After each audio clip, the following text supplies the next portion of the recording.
Look, a data breach, it's probably one of the most stressful things you can go through as a doctor. So today, we're going to walk through exactly what you need to do, the immediate legal and communication steps when your patient's data gets exposed. So just imagine for a second, you find out your patient's sensitive data is out there, exposed. It's a full-blown crisis, right? And the key here is a calm, structured response. So the big question is, what do you do right now? All right, first things first, let's be really clear about what we're trying to protect here. We're talking about patient health information, or PHI for short. And really, it's any bit of health data. Doesn't matter if it's digital or on paper, that can be linked back to an individual patient. And this is way broader than most people think. Yeah, of course, it includes the obvious stuff like medical histories and lab results. But it's also their contact details, insurance info, any photos or videos, and even those telemedicine chats. Every single one of those things is protected information. Okay, so a breach has happened. Your absolute first priority, your gut instinct, has to be damage control, which brings us straight to step one, contain the breach. Think of it like stopping a leak in a pipe. Your job right now is to stop any more data from getting out. So what does that mean? It means you get affected devices off the internet right away. You change any and all compromised passwords instantly.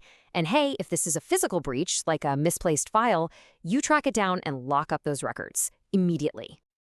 All right, you've stopped the leak. Now you've got to figure out what exactly happened. This is where we get into step two, assess and document. And I want you to think of this like a diagnosis. You need to ask some key questions. What information actually got out? How many patients are we talking about here? How sensitive was that data? Was it just viewed or was it actually stolen? And was this an accident or was it malicious? The answers you find are going to shape everything you do next. Now, while you're doing all this assessing, there's something else you have to do, and it's absolutely critical. Document everything. I mean, from the exact moment you found out about the breach, you need to start a detailed log of every event, every action you take. Seriously, this step is not optional. Why? Because this documentation, it's basically your legal shield. It's the proof that you acted quickly and you acted responsibly. And believe me, that can be your best defense if anyone ever accuses you of being negligent. So, you've contained the breach, you've documented everything. Now we come to what is honestly the most delicate part of this whole thing. Step three, notifying your patients and doing it with care. The way you handle this conversation can either start to rebuild trust or it can shatter it for good. So a few do's and don'ts. Do, be quick and honest. Explain what happened in plain, simple language. But please, don't start pointing fingers. Don't use a bunch of technical jargon, and whatever you do, don't try to downplay the risk to your patients. You also need to think about how you're going to tell them. You've got to match the method to the severity of the breach.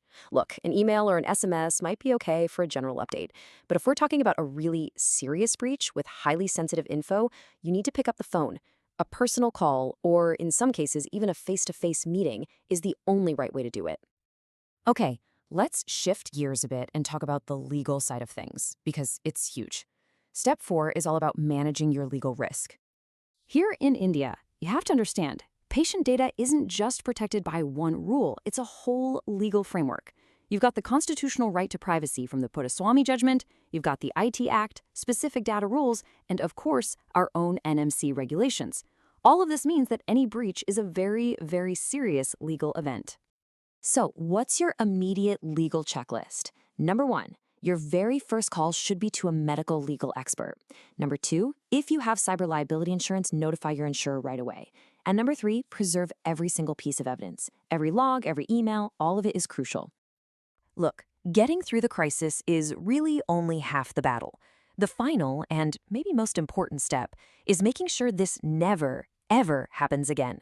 That's step 5, remediate and prevent. This is where you build a much stronger defense for the future. You have to patch your software, enforce strong passwords, encrypt any device with patient info on it, and it's not just about tech. You've got to train your staff regularly and restrict their access to only what they need to know. And the big one? Have a formal breach response plan written down, ready to go. Because prevention, it really is the best medicine. Let's end on this, and it's really important.